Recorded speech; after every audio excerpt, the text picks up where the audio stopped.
But what if Canelo shoves you again in this press conference? I'm gonna cry like a baby.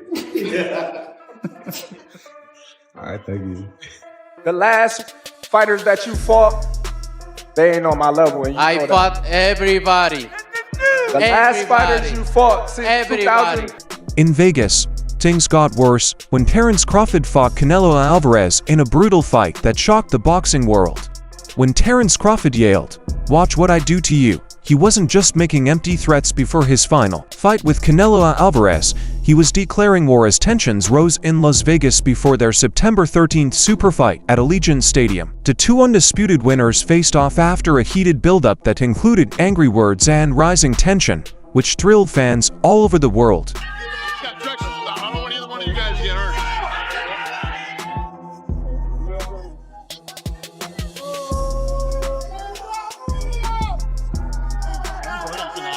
Thank you guys. There you go. Because Crawford used to wrestle, he is well known among MMA fans, who line up for pictures with him at the UFC Performance Institute, where he is often seen training. This broad appeal makes him even more mysterious as he gets ready for the hardest test of his career. Crawford!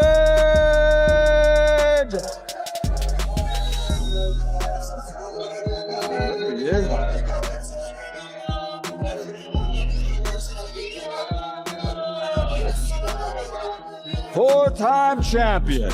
Crawford, known for his versatility and brutal precision, exuded his usual confidence during recent news briefings. He's happy to be a switch hitter, and his hand speed and reach are truly amazing.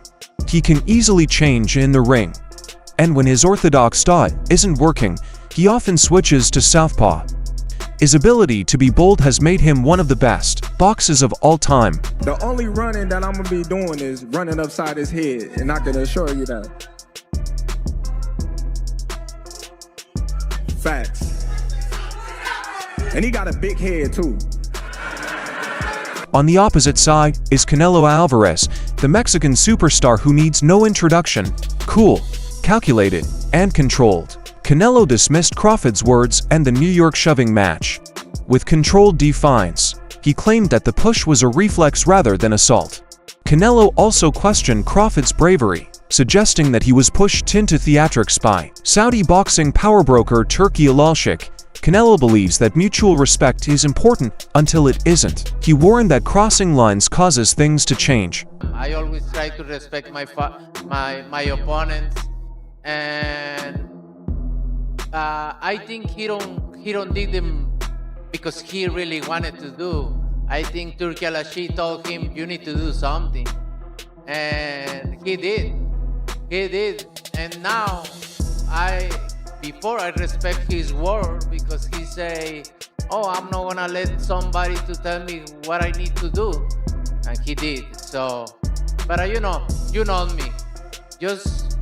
I respect everybody, but if you with me, so it's gonna be different.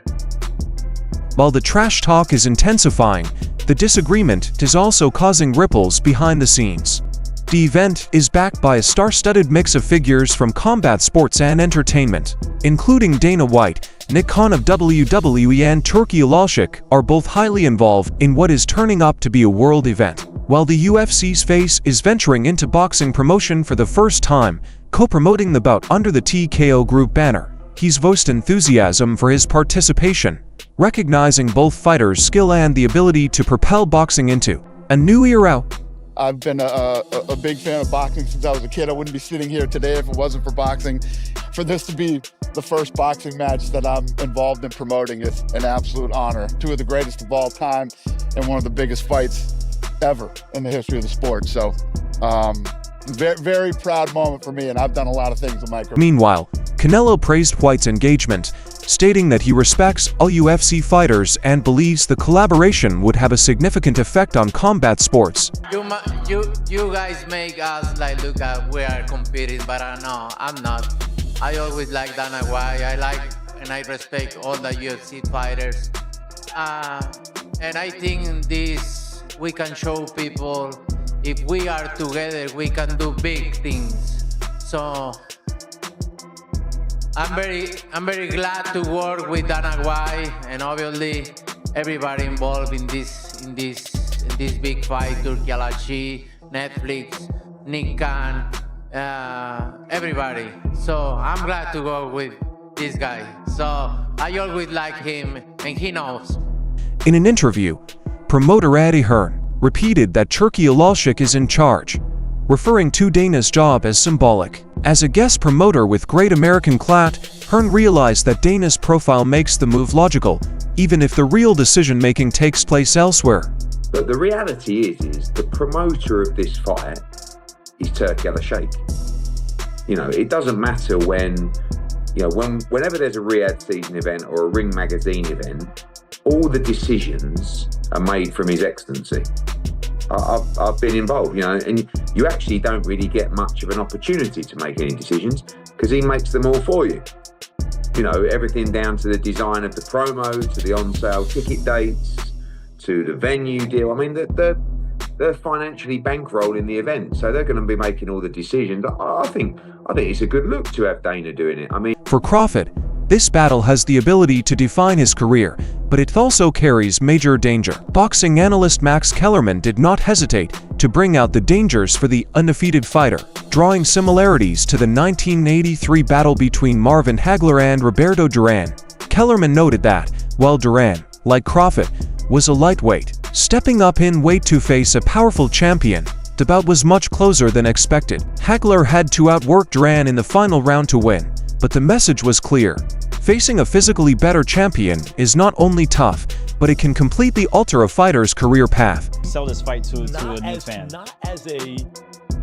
It's a bigger event than what I'm about to tell you, but it reminds me a lot of Marvin Hagler and Roberto Duran, which is largely forgotten among the four kings fights, as they say, but Duran was a lightweight. He was moving all the way up eventually to middleweight, where he was fighting who would have been, had there been a Ring Magazine championship at the time, but he was the undisputed, he was the man at middleweight, just like Canelo's the man at super middleweight. He's the champ. And Duran moved up from junior middle to middle, but he'd started at light, just like Crawford. And I remember I was a little kid, 8 years old, something, but heading into that fight, I'm thinking, Hagler's gonna kill him, he's too big. And Hagler was the best pound for pound in the whole thing. Crawford's goals are historic. He wants to be the first male boxer in history to go unbeaten in 3 different weight classes, a feat only Clarissa Shields has achieved on the women's side. Meanwhile, Canelo stays grounded yet extremely confident, reminding everyone that while Crawford is excellent, he is not Canelo. This is more than just words, it is about legacy. But listen, I called Canelo out because, like I said, he the last great fighter amongst the era that surpassed us. The Floyd, the Pacquiao, the De La Hoya. We both came up in that era, and he was right there with those fighters, and he got the chance to fight the Miguel Cottos, the Floyd Mayweathers, and the Kovalevs and Triple Gs, and I wasn't able to get those mega fights, so this is my mega fight, this is my moment, and that's the reason why I want to fight an all-time great like Canelo. However, not everyone is thrilled with how events are going. Oscar de la Hoya slammed the promotion, accusing managers of sugarcoating a fight that should feel like a war. He pointed to a photo of Canelo and Crawford eating dinner together and questioned whether real rivals should be so amicable, comparing the situation to Muhammad Ali and Mike Tyson. De La Hoya contended that boxing needs tension, not champagne. The ridiculous promotion of Canelo Crawford has given me lots of good ammunition. Ooh, first, let's take it back to last week when this photo was taken of Canelo and Crawford having dinner together. Like they're best friends. I love you, man. They're buddies, like they were family friends. I mean, can you imagine Muhammad Ali or like Joe Frazier having dinner together? What? Can you imagine Mike Tyson and Mitch Green before a brawl? No boxing fan wants to see 2 fighters having dinner together. We could have a dinner on Wednesday night. We want bad blood. De La Hoya also mocked UFC President Dana White's response to marketing inquiries and referred to him as a Neanderthal. He mocked White, calling him a walking billboard for affliction, and accused him of avoiding serious discussion. His main problem, however, was that this fight lacks the hostility that makes fans care, which he says is being sacrificed for corporate gloss. If it's in the evening, that means Dana White will have to choose whether to be present at the UFC Noche in Texas or the Allegiant Stadium in Las Vegas. And when confronted about his plans, Dana White simply chose to be the Neanderthal that he is, dodging the question and calling me a douchebag. I mean, it's ironic coming from the guy who's a walking billboard for affliction. I mean, we can all agree, if you look up the word douchebag, in the dictionary, Dana White's photo pops up. While thoughts on the build-up vary, experts agree on one thing: the fight will be amazing. Announcer Michael Buffer, known for his iconic presence in boxing arenas, predicted a technical chess match rather than a knockout war. He thinks that strategy, angles, and time will determine the outcome rather than pure strength. He praised Dana White's commercial instincts and stated that his presence will only help boxing better. Michael, it's not a big fight unless you're announcing it. Canelo versus Crawford. How do you see that one going? I think it's going to be a close and interesting fight. Right. I think it's going to be a technical fight, not a power fight. Now, what do you think about Dana White promoting it? Do you think he's only proven himself to be one of the greatest promoters in the history of sports? So he's good, pretty good deal. He's good for boxing. Oh yeah, he don't know what to do. Because some people like Del Hoy have been a little critical of him, but he has the Michael Buffer approval, obviously. For sure. You're the man. Thank you. Vidal Riley, the British cruiserweight champion, gave another thorough prediction. He expects a quiet, tactical start to the fight, with the first 3 or 4 rounds acting as a feel-out period. He feels Crawford will rediscover his rhythm as the match continues, especially if he changes from orthodox to southpaw, like he has done in previous fights. What fight are you expecting? I'm expecting a quiet 3-4 rounds. As the fight moves into the middle, I'd expect Crawford to find his rhythm. It all depends on what stance Crawford thinks is the one to use against Canelo as well. Because we've seen him come out orthodox, have a bit of difficulties, and then just switch southpaw, and then start winning the fight. So I wonder how Canelo's going to deal with that change of stance. Someone who is equally as good on both sides. It's not like he can switch a bit. He can say, you know what, orthodox, I'm losing. I'm just going to go southpaw for the rest of the fight. Canelo hasn't had to deal with a conundrum like that in a while. It's a very interesting fight. Will someone get dropped? Yes, someone's getting dropped. At this level, bro, I don't write off anyone's abilities because we know Canelo can drop. Riley realized that Canelo hasn't faced a fighter who is equally skilled in both positions in a long time, and Crawford's ability to change mid-fight could be his secret weapon. Riley wasn't ready to rule out knockdowns either. He expects someone to fall to the canvas, pointing out that anything can happen at this top level.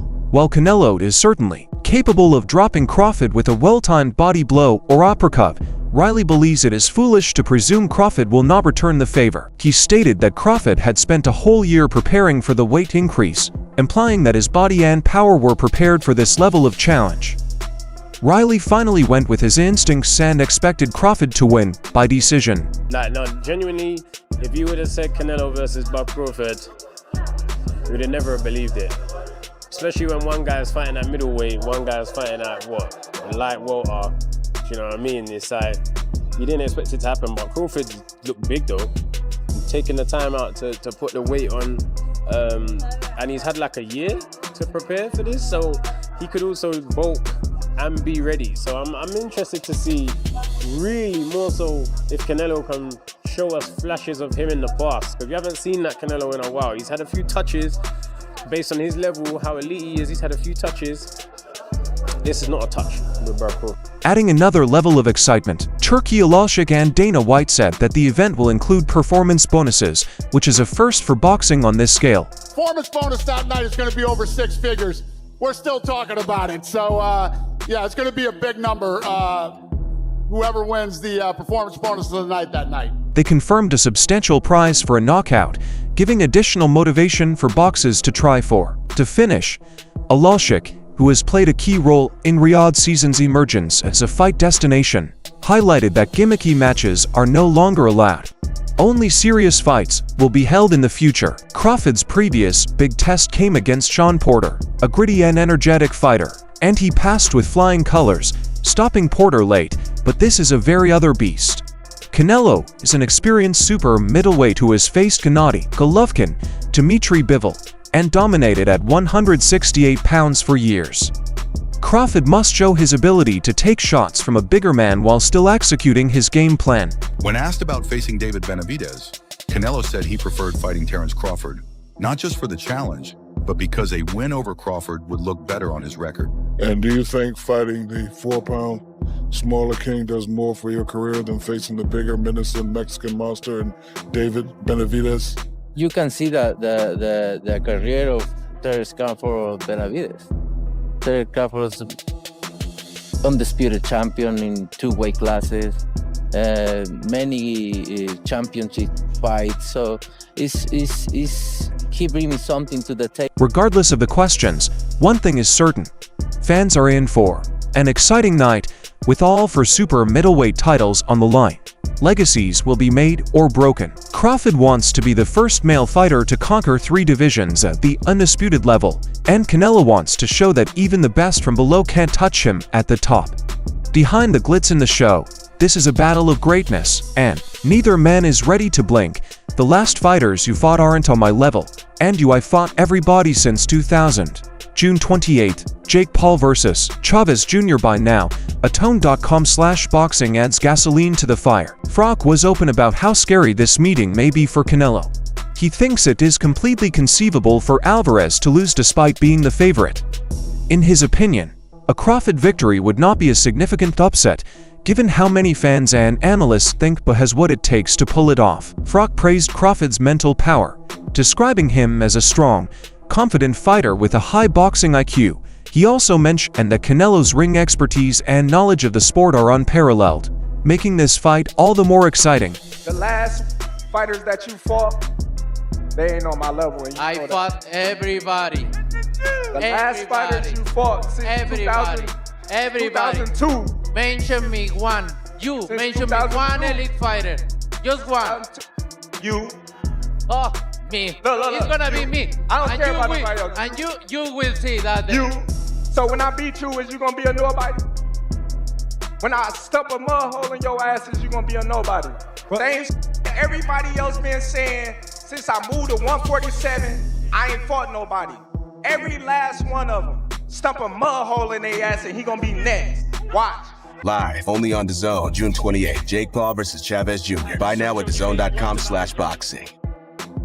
Meanwhile, Jim Lampley remarked on Canelo's previous fight against Floyd Mayweather, expressing hope that the Mexican star learned important lessons from the encounter. He stressed Canelo's exceptional skill set and impressive track record, noting his steady success and the fact that he has never been knocked out. Lampley thinks Canelo will pose a real challenge to Crawford in this battle. Really don't, although the Brits do want to see it because of the history of Ben Eubank. So out of all the top fights that potentially could happen that I would want to see, and I think that boxing fans would want to see, especially boxing purists, it's going to be Canelo Alvarez and Terence Crawford. It's got to be all day long. I mean, Terence Crawford is just an unbelievable talent, and we've never seen him beat. So when there's somebody who's unbeaten, you always want to see how they're going to cope with somebody who's potentially got a massive favourite. We saw what happened to Amir Khan when he stepped up from welterweight. He got absolutely ironed out. But that's sometimes what happens if somebody's smaller coming up to a bigger weight division. They get clipped on the chin. They're not used to taking that punch power. And up at light middleweight, when Terence Crawford stepped up to... Absolutely, he's smart. He knows this business as well as anybody.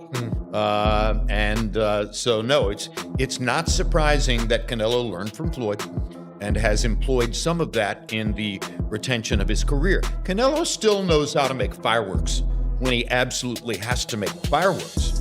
But at the end of the day, he's a counterpuncher.